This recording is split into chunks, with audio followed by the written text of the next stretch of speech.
On a quiet summer morning, 71-year-old Shirley McKeown pulled out of her driveway for the last time. Heading across town to her daughter's new home, Shirley was helping out with the remodel while her daughter was out of town. On this morning, though, she never made it to her destination. 10 long days passed before the first clue emerged. Shirley's white Cadillac DeVille was found abandoned and concealed beneath brush, tree branches, and a tarp just a mile from her daughter's home. The back seat was soaked in blood, and what had begun as the search for a missing woman transformed into the search for her body and the hunt for a killer. Witnesses had seen 4 men in the car.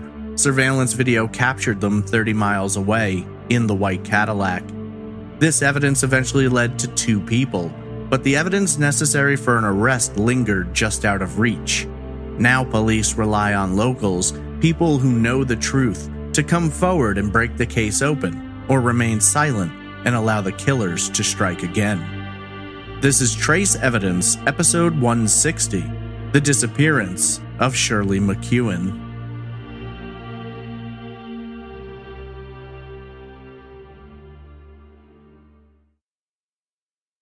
Welcome to Trace Evidence. I'm your host, Stephen Pacheco.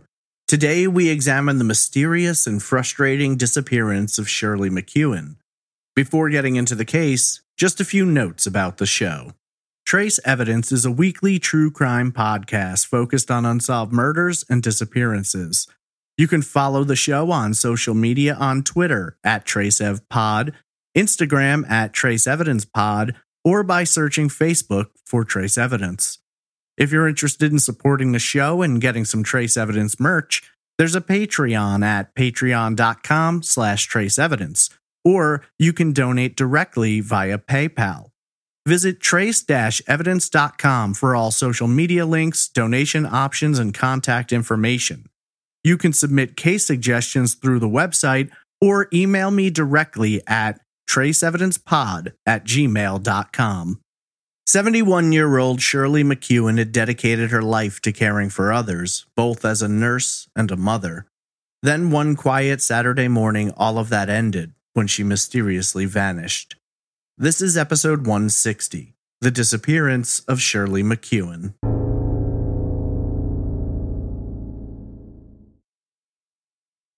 The late summer sun slowly crept up from the eastern horizon, blazing shades of pink and orange painting the sky like watercolors against graying puffs of cloud.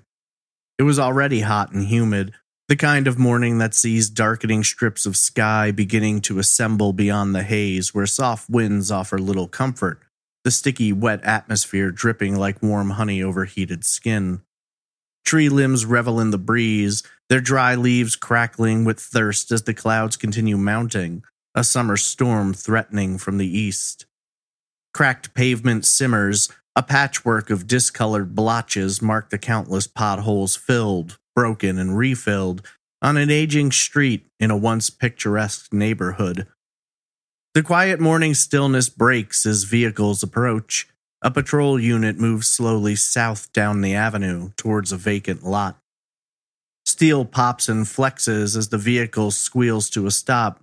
Doors swung open casually as an officer surveys the scene.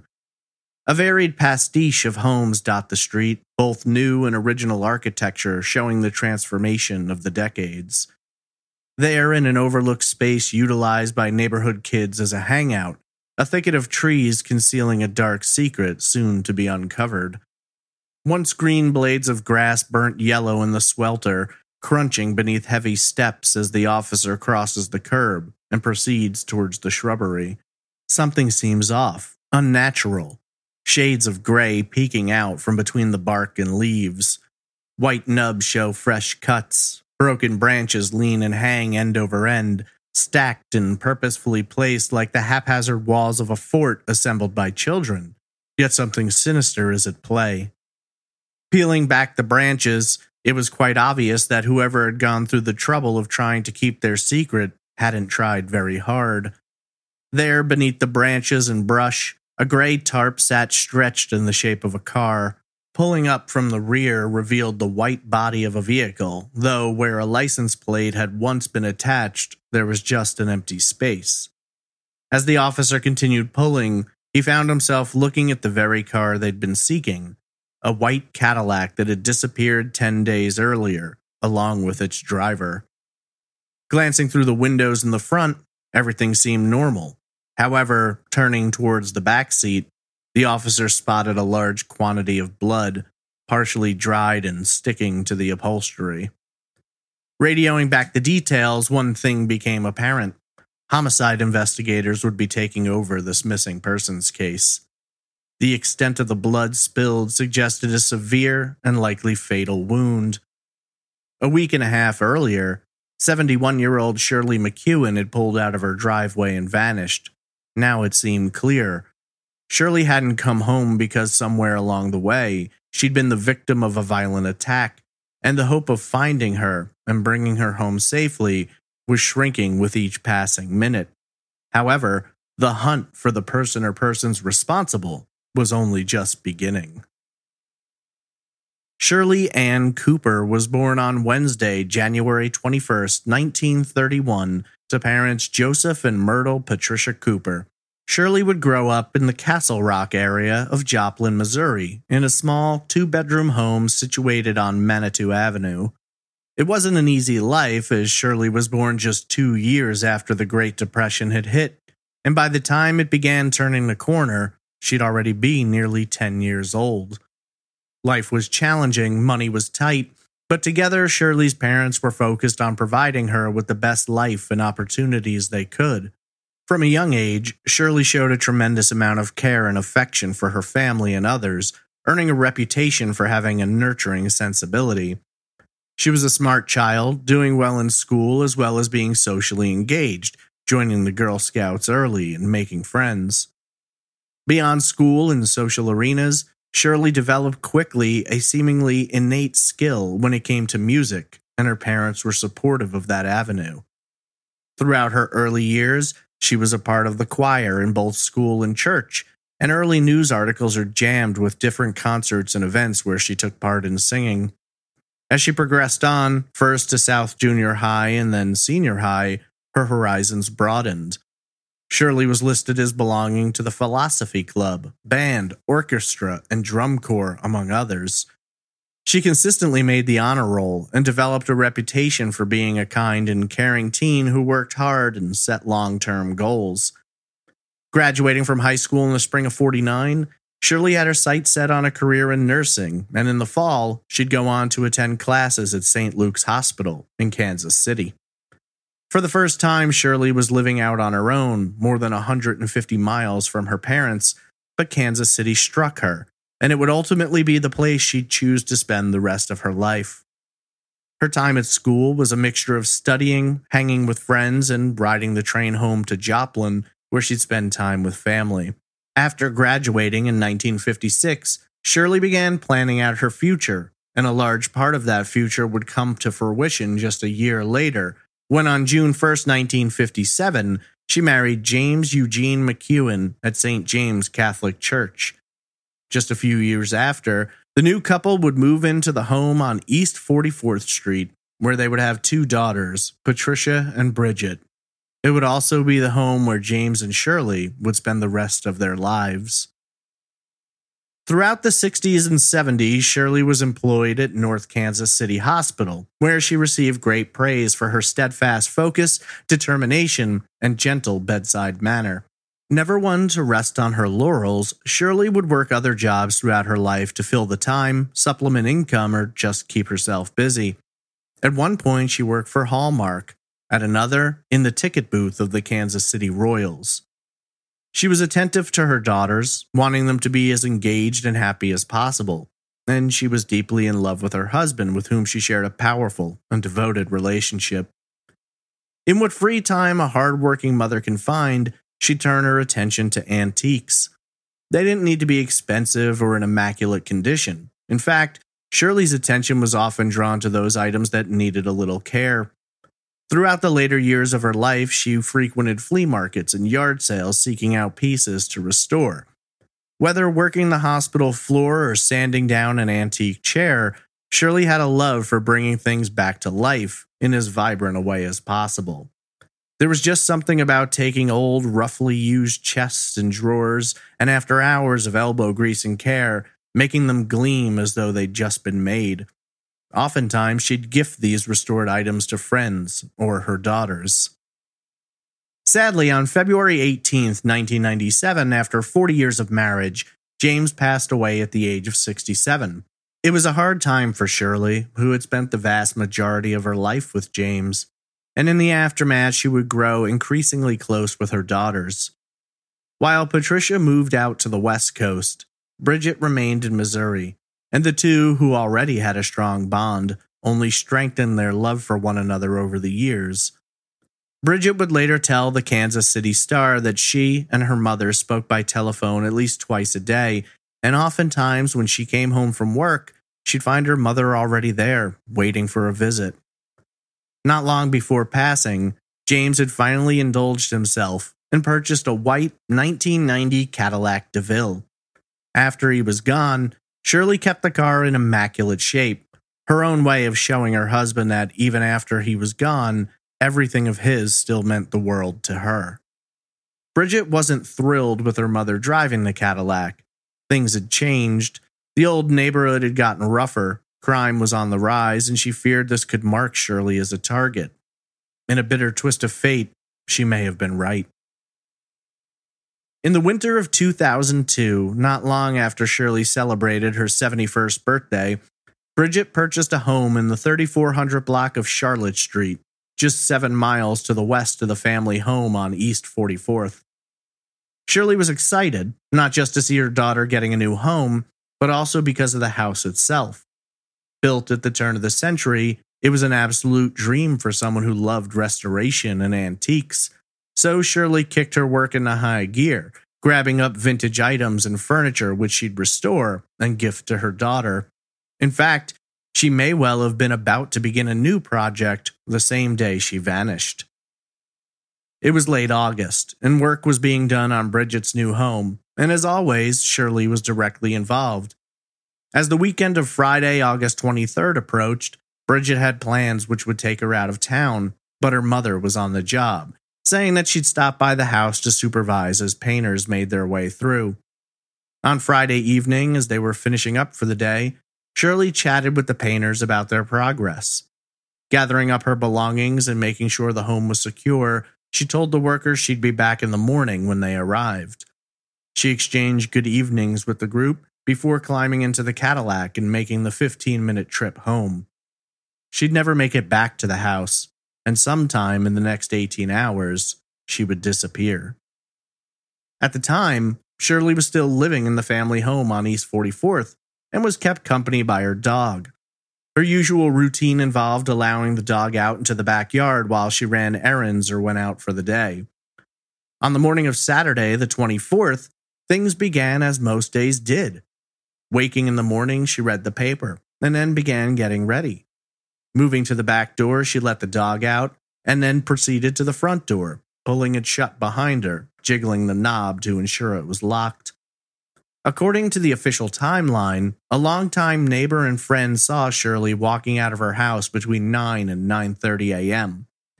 Climbing into her white Cadillac, she slowly backed out of the driveway. Meeting her friend's gaze, the two exchanged friendly hellos before Shirley proceeded west towards Laurel Avenue.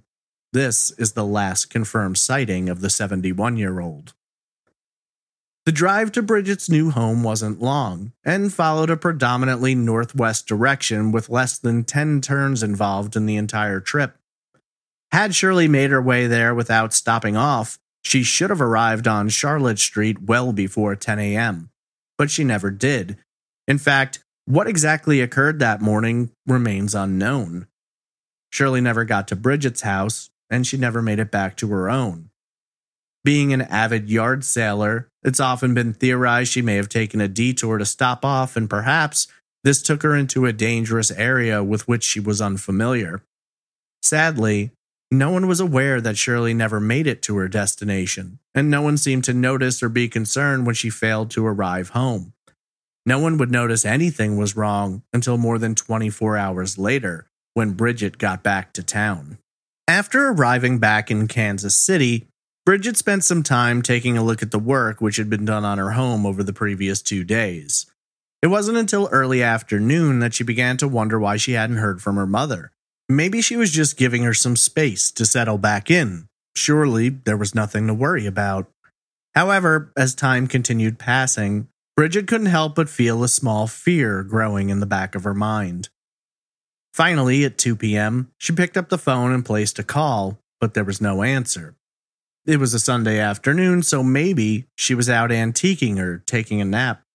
What rational explanations Bridget could muster were slowly fading away as over the course of the next 3 hours, every call to Shirley went unanswered. Finally, out of frustration and concern, she started calling neighbors, and it was then that she learned something was very wrong. According to several neighbors, while Shirley had let the dog out Saturday morning, she'd never brought him back in, and he'd spent the whole night in the yard. This was highly unlike the 71-year-old who doted on her pets and was a big lover of animals. The next detail that caught Bridget off guard was when one neighbor took a walk over to the house and noted that while the home itself seemed secure, the Sunday paper was still lying on the driveway and the Cadillac was gone. It would be highly unusual for Shirley to not bring in the paper. It was part of her routine. And it would be even more out of character for her to have left home during the early morning hours before the paper had arrived. Worry now began transforming into panic as Bridget hopped into her car and headed across town to check for herself. Arriving at the house, everything seemed normal. She found the front door locked and, producing a key, let herself in. Walking through, there was nothing out of place, nothing which suggested any problems at all. As Bridget herself later told the Kansas City Star, quote, "It was like she left for the day and never came back." End quote. Curiously, the back door was left unlocked, though it's unknown if this was due to an error on Shirley's part or maybe part of what she normally did. She'd been living in that house for more than 40 years, and while times had changed, old habits die hard. Frustrated and unsure of what else to do, Bridget called the police to report her mother missing. At the time, she felt investigators didn't take things too seriously. She later noted that she spent half the call just trying to explain that her mother was in good health, showed no signs of memory issues or Alzheimer's, and that it was highly unlike her to be gone and out of contact. While a report was filed, it doesn't seem like investigators rushed right out to start searching for the missing mother and grandmother. Early on, a description of Shirley and her car was passed on to the local media, and several papers ran small blurbs about the missing woman, but not much was done beyond that. And in 2002, the Silver Alert program was still 4 years away. While Bridget initially believed that her mother might have been injured or perhaps had been the victim of a crime, she maintained hope that she'd be found alive and safe.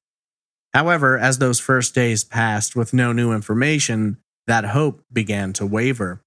Still, she devoted as much time as she could to traversing the city looking for her mother, making calls to hospitals, first in the city, and then moving slowly outward. No matter who she called, the answer was always the same. Shirley wasn't there, and no one had seen her. Time began passing. In fact, 10 long, difficult days would pass before any real leads developed, and when they did, they carried a dark implication.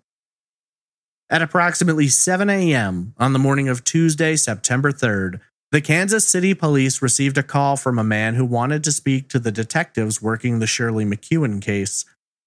When directed to them, the man, whose name has never been publicly released, told investigators that after reading about the disappearance, he had noticed there was a very similar-looking car to Shirley's that appeared to have been abandoned in an empty lot on the street he lived on.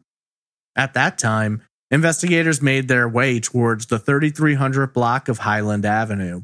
This is approximately a mile to the northeast of Bridget's home and would have been an area Shirley would have passed through on her way there. When investigators found the vehicle, it was clear someone had attempted to conceal it, though their efforts were weak and childish. The vacant lot near the intersection of East 33rd Street had several trees, and the car was parked amongst them. Whoever had left it there then covered it with a gray tarp before breaking off random branches and pieces of brush to lay on and around the car in a sort of makeshift camouflage. Police were extremely close-lipped about the condition of the car, reporting publicly only that it had not sustained damage to the body, didn't appear to have been rifled through or ransacked, and that the license plates were missing. Shirley had a vanity plate with the letters MCQN, and the plate itself was stamped with the Missouri Department of Conservation logo, but whoever had left the vehicle there had taken those off. There was one detail, though, that police chose not to share, and it was perhaps the most ominous. Blood was found both in the trunk and back seat, and not just a few drops or the result of a minor injury, but enough to suggest whosever blood that was had likely been mortally wounded. The discovery of the car and the presence of a large quantity of blood caused the case to change hands, from those investigating missing persons to Kansas City homicide detectives. Bridget, who had been waiting for any word about what might have become of her mother, knew, even before investigators broached the subject, that Shirley had likely been killed. It was a difficult and bitter pill to swallow, to try and imagine what kind of monster would needlessly kill a 71-year-old woman who had given so much of her life to helping others. While it wouldn't have been difficult to slide down into her own grief and pain, Bridget wasn't about to give up. She wanted to find her mother, learn what happened, and perhaps most importantly, see the person or persons responsible pay for what they had done. She had no idea at the time that it would be such a long and difficult road to walk. After investigators processed the car at the scene, they had it removed from the vacant lot so that a forensics team could comb over every inch in search of evidence. Meanwhile, detectives began questioning the man who had initially reported seeing the car. As part of their investigation, they acquired warrants to search both the man's home and property. While detectives had discovered several items connected to Shirley in the car, one piece which was missing was her purse, where she carried her checkbook and credit cards, and so they were hoping to track them down. If anything connected to Shirley was found at the man's home, it's never been reported. Police have stated that that man is not a suspect, and while they don't believe he was directly involved, they consider it possible he may have had some form of contact with those who were. 2 days later, on Thursday, September 5th, investigators received another phone call from a man who wanted to discuss Shirley's case, though this time it seemed this man had more information than just the location of a car. According to the Kansas City Star, this second man, whose name is also not given, was asked to come down to the station to discuss what he knew, and when he arrived, the 18-year-old was flanked by 2 lawyers. While speaking to police, the man stated that he had come into possession of the Cadillac and had driven it, but was not connected to the crime. He claimed, in what I can only describe as a ridiculous explanation, that he had purchased the car for $55 and only after learning about Shirley had chosen to abandon it in the vacant lot. At the time, he lived with his mother in a home not far from where the car was stashed. Investigators then acquired warrants to search his home and property. At the time, they weren't very forthcoming about what they'd found, and would only tell reporters they'd recovered items connected to Shirley. However, at least one item found in the man's possession would become apparent just days later when police appealed to the public for their assistance. A photograph was distributed to the media and printed in newspapers depicting an antique ice cream parlor chair, and investigators wanted to know where it came from. Reportedly, the chair had been present in the Cadillac the day Shirley had vanished and was found by police during their search of the 18-year-old's home. At the time, it was theorized that Shirley might have bought the chair the day she went missing, and maybe, if they could track down its origin, they might have a better idea of where she had been that day. It was later revealed that, in addition to the chair, other items were found at the 18-year-old's home, and the chair, much like the back seat, had blood on it. According to the man, the chair and other items were in the car when he had come into possession of it. In hopes of getting additional information, a reward of $4,840 was put together and announced.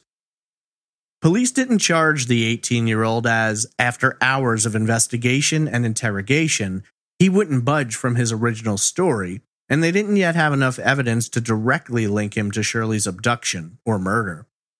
He'd admitted to purchasing the car, driving it, and removing items from it, but alleged that once he'd learned where it had come from, he'd abandoned it.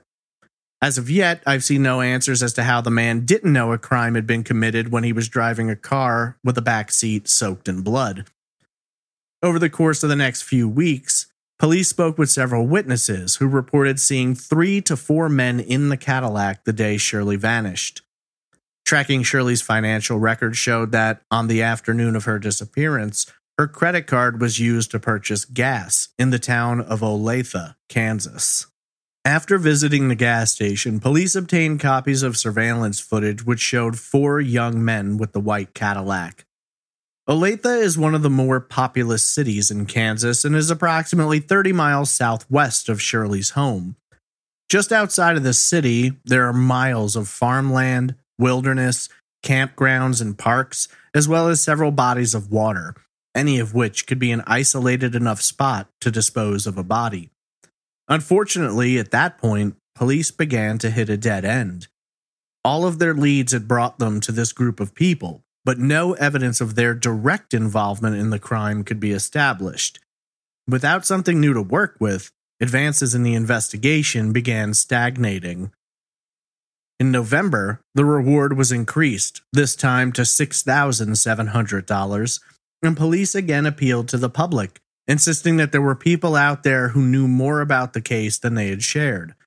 Lead detective Eric Dillenkoffer later told the Star that while Shirley was technically still a missing person, they were planning to provide the blood evidence to the medical examiner in order to have a death certificate issued.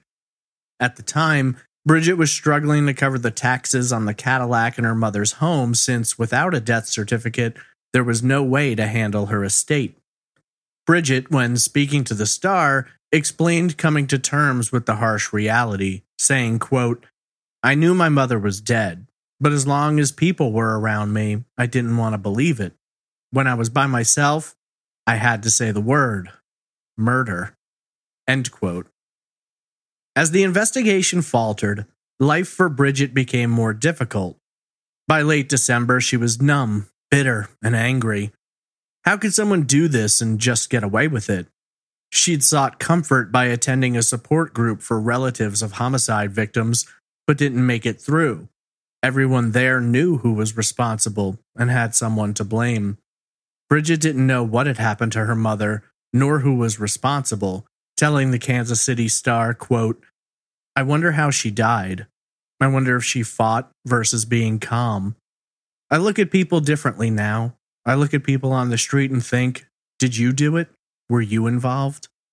I want her found, and I don't care if it's on Christmas Day." End quote.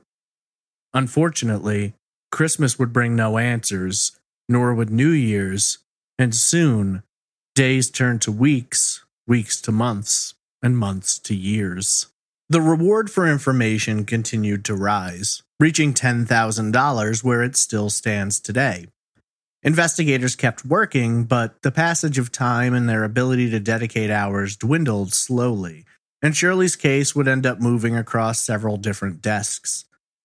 Bridget attended vigils, support groups, tried to raise reward money, and even managed to hire a private investigator, but it always came back to the same dead end, the same absence of evidence. She was frustrated with investigators, with the persons responsible, with everything, and she felt powerless. Eventually, Bridget was forced to sell the home she grew up in, the home her mother and father had created together.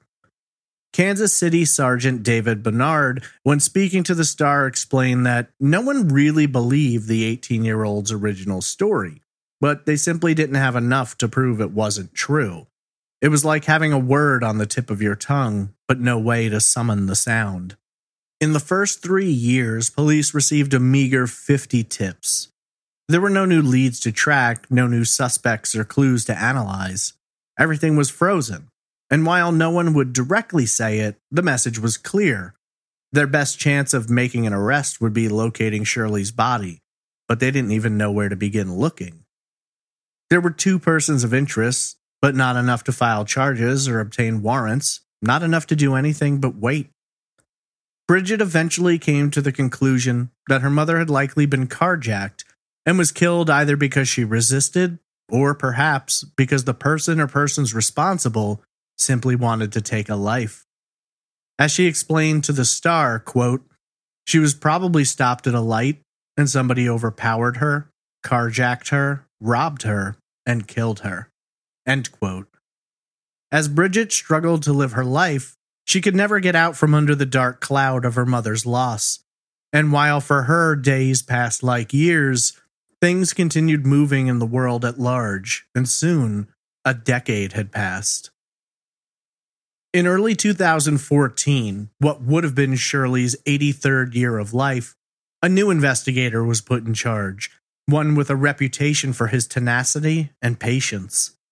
Sergeant Everett Babcock had worked a lot of cold cases, and when Shirley's came into his possession, he was determined to break it, and he wasn't pulling any punches. When speaking to the Star, he explained, quote, "We hope to stir things up. I have a pretty good idea of who's responsible.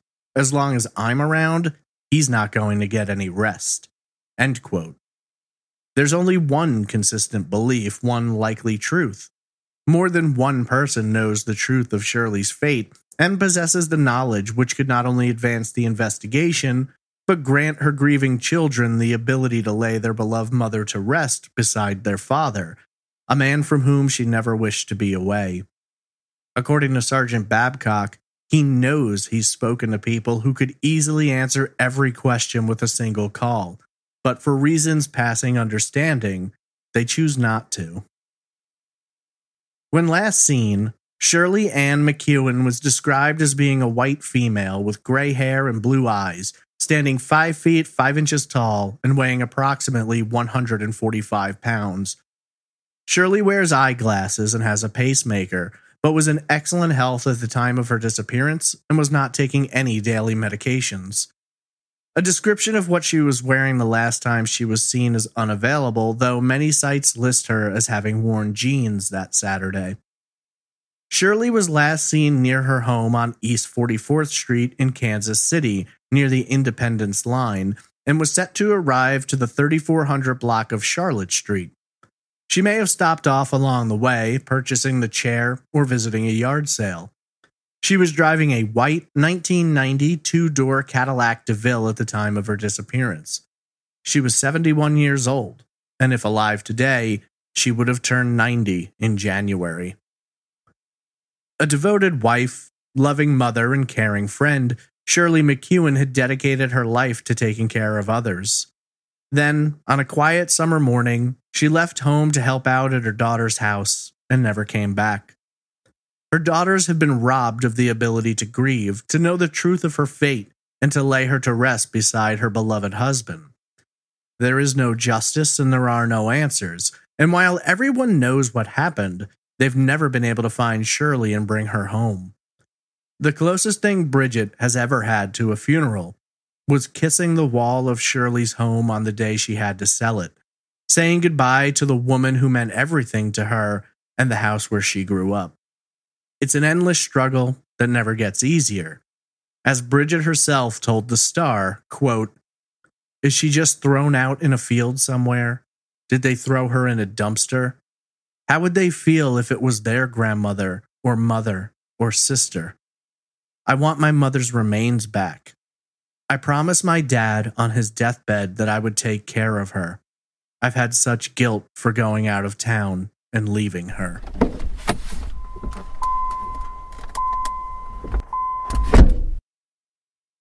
Shirley McKeown left her home to go help out at her daughter's house while she was out of town. She never made it. Somewhere along the short 15-minute drive, the 71-year-old was attacked. Within 24 hours, she'd been reported missing by her daughter, and for more than a week, nothing developed. No leads or tips, nothing. Then, police are led to her car, a 12-year-old Cadillac, which she kept in excellent condition. They find it in a vacant lot in the middle of a neighborhood, covered by a tarp and casually camouflaged by tree branches and brush. At first, they think, since they've got her car, they might be able to figure out exactly where Shirley went that day, where she might have been attacked, and most importantly, where she might be now. Instead, they find a blood-soaked back seat and blood in the trunk, such a large quantity of blood that it's ruled no one could have survived that massive loss. Now, it's a homicide investigation, and it doesn't take long to put the pieces together. An 18-year-old calls in, tells them he had the Cadillac. They search his house and find a chair that Shirley was planning to gift to her daughter, and it has her blood on it. Credit reports show the Cadillac was filled with gas 30 miles away, and surveillance footage shows a group of men in that Cadillac. So, what do we have here? Someone who admits to having driven the car, footage of people with the car, blood in the backseat, blood in the trunk, blood on a chair in the 18-year-old's home. It kinda seems like a slam dunk, doesn't it? In so many cases we examine here, they're trying to solve a disappearance with little more than a composite sketch, if they're lucky enough to have that. But here we've got evidence of a crime connected to several people, one of which admits to having been in possession of the victim's stolen vehicle. So how the hell is this case not solved? How has Shirley never been located? Because despite what they do have, they're missing several key pieces. No body, no murder weapon, no particular person they can, as of yet, prove was directly involved with what happened to Shirley. This isn't a case where we have a whole slew of theories to analyze, but rather a fairly concise concept of what happened and how. Where we come up short is proving who was responsible, why they did it, and how after 19 years not a single person has come forward to share any information which can help break this case, see an arrest made, and hopefully result in Shirley's remains being returned to her family so they might put her to rest. Frankly, it's one of the more frustrating cases we've looked at because this isn't a case of having nothing to work with, but one where everything points in one direction, but there's not enough to actually do anything about it. We know that Shirley left her home on the morning of Saturday, August 24th between 9 and 9:30. If she'd made no stops along the way, she would have arrived at her daughter's house sometime between 9:15 and 9:45, but we know that never happened. Police tried to track down the origin of the chair, which was in her car and then later found in the 18-year-old's home. The most likely scenario involves Shirley stopping somewhere between her home and Bridget's where she bought the chair, though I haven't seen if they've been able to completely rule out the possibility that she had purchased the chair previously and was only bringing it to Bridget's that day because she'd finished restoring it. The total distance between Shirley's home and Bridget's is just over 7 miles, and there's several different routes that can be taken. One route involves merging onto I-70 and would have placed Shirley in the area of Myrtle Avenue, 3 miles northeast of Charlotte Street. From there, the two primary routes would carry her either south to East 31st, where she'd then head east, then south on Euclid, east on 35th, and north on Charlotte. However, she also could have taken 27th east to Paseo south to 35th. She could also have taken Euclid to Linwood to Troost to 35th. Imagine a rectangle where the top and bottom are connected by an interlocking grid of streets running east to west and avenues running north to south. Depending on familiarity, the presence of a yard sale, or another stop, there's a lot of different turns she could have made. The 3300 block of Highland near the intersection of 33rd, where her car was found, is 2 blocks north of 35th, 3 blocks east of Paseo, 1 block south of Linwood, 7 blocks east of Troost. She also could have gotten off I-70 early, exiting onto East 31st, which would carry her to Linwood, which she could have taken for several miles, or she could have stayed on 31st traveling west to Euclid. Regardless of what way she took, if she's going west on 35th or Linwood, she'd have crossed Highland Avenue. Now, we don't know exactly where she was attacked, and maybe it's just me being jaded, but I find it highly unlikely that the location where she was overpowered, robbed, and murdered would be someplace far away from where her car was found, where she would have passed by that day. It just seems unlikely. Sure, she could have been attacked miles away, and it just happened to be a coincidence that her car ended up at Highland and 33rd. Stranger things have happened, but again, it seems unlikely. While investigators haven't shared too much about what they believe occurred, Bridget's been fairly forthcoming. In her mind, Shirley stopped at a red light, a stop sign, or was forced to stop somehow, at which time the killer or killers initiated a carjacking and robbery. That's a fairly likely assessment of how this may have happened, with Shirley being pulled from the car and pushed into the back seat. Why the assailants would have taken Shirley with them doesn't make a great deal of sense to me. I mean, maybe she saw their faces and they didn't want to be ID'd, but I'd imagine there's a different reason, and I see it as happening in one of two ways. Either Shirley was mortally wounded right then and there, and they took her with them to cover it up, or the plan originally wasn't just to carjack the elderly woman in the Cadillac, but to force her to withdraw money, or maybe even lead them to her home where they might have the ability to steal valuables. At that point, Shirley either resists, or maybe she tries to explain that, despite the Cadillac, she's not a rich woman living in a mansion with a lot of money in the bank. Whatever way it goes down, she ends up wounded. Since she's never been found, we don't know exactly how. I'd imagine she was either shot or stabbed, but now she's bleeding tremendously, and the assailants need to get somewhere to dump her as fast as possible. At some point, she may even have been forced into the trunk, perhaps after dying, or regrettably and horrifyingly, while she was dying. We know her credit card was used to purchase Gath in Olathe, Kansas, some 25 miles southwest of where her car was eventually found on Highland. This suggests that Shirley was likely taken down into Kansas, at which point her remains could have been left anywhere within 50 to 100 miles of that gas station. That leaves a lot of possibilities, a lot of farmland, bodies of water, places where it would be difficult to find anything if you didn't have an actual starting point, and even then it wouldn't be easy. I'm inclined to believe there's a connection there. Someone involved had the familiarity with that area, at least enough to suggest a location where they wouldn't be seen and they were unlikely to get caught. Perhaps one of the more perplexing issues at play here is the time during which the crime was committed, believed to be between 9:15 and 11 a.m. A brazen, daylight carjacking in an area that's highly populated.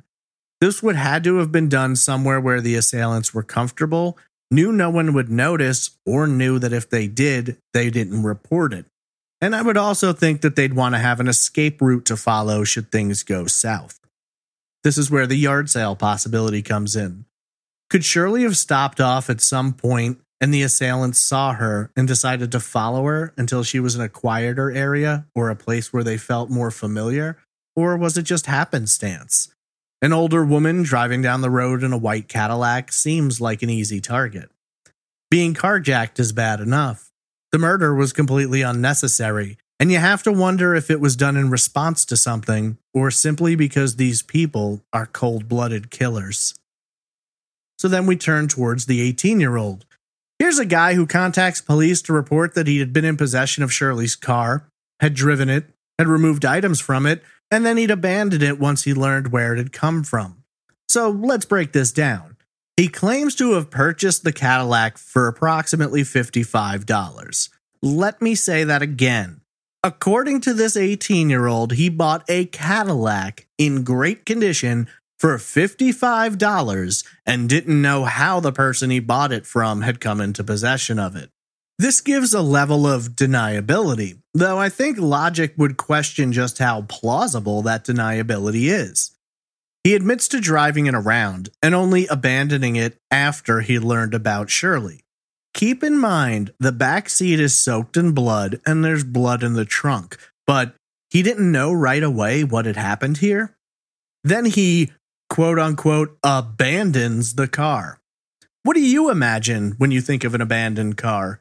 In my head, it's a vehicle left in the middle of nowhere or along the side of the road. They park the car, close the door, and walk away. Is it really abandoned when you park it beneath some trees, cover it with a tarp, and then throw leaves and branches on top of it to hide it? That doesn't sound like an abandoned car. It sounds like trying to hide the car until the situation cools down. Remember, this guy doesn't call in once he learns about Shirley's disappearance. He calls in after someone else leads police to the car, which he brilliantly abandoned on the same street he lives on. Perhaps what makes this so frustrating is we're obviously not dealing with a criminal genius here, nor someone who lies really well. The veracity of his claims is extremely weak, but without something to counter it, without the actual story, it's hard to prove he lied. Perhaps that was the point of coming down to the police station with 2 lawyers. Beyond admitting possession of the car, when the police search the home he lives in with his mother, they find some items connected to Shirley, including the chair that was in the car. Her blood is then found on that chair. So now you're supposed to believe that this guy bought a caddy for $55, didn't know it was involved in a crime despite blood in the backseat and trunk, and he also took stuff out of the car, including a chair that had blood on it, but again, didn't know where any of this stuff came from. Police don't think the story is legitimate, obviously, but there's no way to prove that, at least not without someone giving more information, new evidence, or possibly the discovery of Shirley's remains. Having the car, taking the chair, even being aware that a crime did occur doesn't directly link the 18-year-old to the original crime. There's a part of me that wonders if no charges were filed because police didn't feel secure enough about their evidence, or if perhaps the DA's office didn't want to move forward without more, likely up to and including Shirley's body and the murder weapon. So again, we pretty much know what happened here. Shirley was attacked, carjacked, robbed, and murdered. Her killer or killers then dumped her body, likely somewhere down across the Kansas line. At this point, the question becomes, was Shirley killed by someone or a group of people who then sold the car to a dumb 18-year-old as a way of distancing themselves from the crime, or was the 18-year-old involved? I mean, he has to know who he bought it from, right? That person was either involved in the initial crime or would have known who was. The problem is, if no one will talk, if no one will give information, if no one will give a name, it's not very easy to do much about it. And that's where I find the most frustration with this case. Police know that there's people who know the truth. Sergeant Babcock believes he's spoken to these people, but because they can't get anyone to speak up, the killers continue to go about their lives, while Shirley's family struggles every day with not being able to put her to rest. This summer will mark 19 years since Shirley McKeown was murdered, and we're basically in the same place we've been since the first month. Over the years, police have sent evidence off for additional testing, though what the results of that testing have been, we don't know. Sergeant Babcock has questioned the person he believes is responsible on several occasions, but can't get what he needs to file charges. That's where you come in. There are people out there with the truth. There are people who can do what is necessary to solve this case. The person or persons responsible for the murder of a mother and grandmother have friends, family, spouses, exes. They've talked. They've used this story to inflate their egos, to make themselves seem like they're badasses, because we all know how tough you've got to be to brutally murder an elderly woman. How many others have been hurt over the past 19 years because of these people? How many lives have been prematurely ended? How many families have been robbed of loved ones because no one can be bothered to pick up a phone and make an anonymous call? Over all these years, police have received only 50 tips. 50. I don't know if that's because people choose silence over truth or because no one knows this story. Outside of the Kansas City Star's impressive, in-depth coverage, this story appears nowhere. Perhaps together we can spread the word and someone might finally feel compelled to speak up. Or they could choose to stand with the cowardly, murderous scumbags who killed a 71-year-old woman simply because they felt like it. Shirley's family hasn't been able to give her a proper burial. They haven't been able to truly say goodbye or allow their grief to process.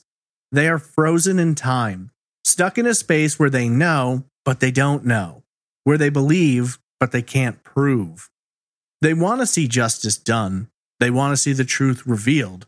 But more than anything, they want to be able to pay their respects to the mother who made them who they are, to the woman who sacrificed and worked hard to give them a better shot at life.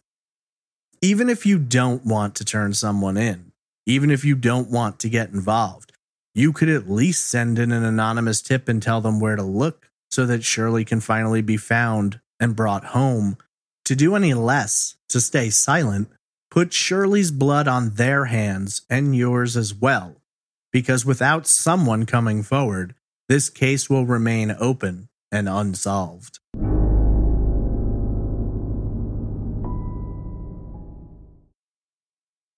If you're looking for more information about the disappearance of Shirley McKeown, there's honestly not a lot of coverage out there. However, the Kansas City Star newspaper did the most in-depth and thorough investigating and reporting on this case, and their articles are available in newspaper archives and on their website.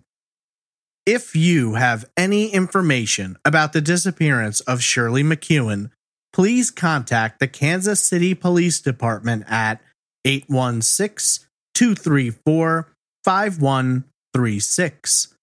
You can also drop an email to missingperson@kcpd.org.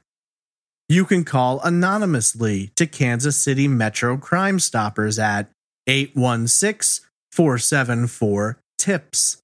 That's 816-474-8477. You can also visit kccrimestoppers.com or p3tips.com. What do you believe happened? Tweet me at TraceEvPod, message me on Instagram at TraceEvidencePod, email me at traceevidencepod@gmail.com, or comment in the Facebook group. Since Trace Evidence has the most amazing listeners in the world, I wanted to ask you to take a second out of your day and do me a favor. Trace Evidence has been nominated for the Quite the Podcast Awards, and your vote means a lot. Please visit quitethetingsmedia.com/awards-voting. I'll put a link in the show notes, and there's already one on social media. There, you can cast a vote for Trace Evidence in the True Crime section. I truly appreciate your vote because the more ears find Trace Evidence, the greater our ability becomes to share these cases and hopefully help find justice for the victims. Trace Evidence would not be possible without support from amazing listeners like you. And now I'd like to take a moment to thank our fantastic Patreon producers: Alicia Lorraine, Anne Bertram, Aurora K, Bacon Bits the Cat, Brittany Bivens, Christine Greco, Krista Colvin, Dave Allen, Denise Dingsdale, Diane Dyson, Eric Sumter, Guillermo Pinto, Heather Louise, James, Jen Trebb, Jennifer Winkler, Joni Berkowitz, Kara Moreland, Marla Wright, Melissa Breckisen, Nick Mohar Schurz, Orange Patches, Quinn McBreen, Roberta Jansen, Sarah Levonen, Sarah Mascaritolo, Sarah Lyons, Travis Skepko, Stephanie Joyner, Stephanie Eve, Tom Archer, Tom Radford, Tracy Woods, and Walter Jansen.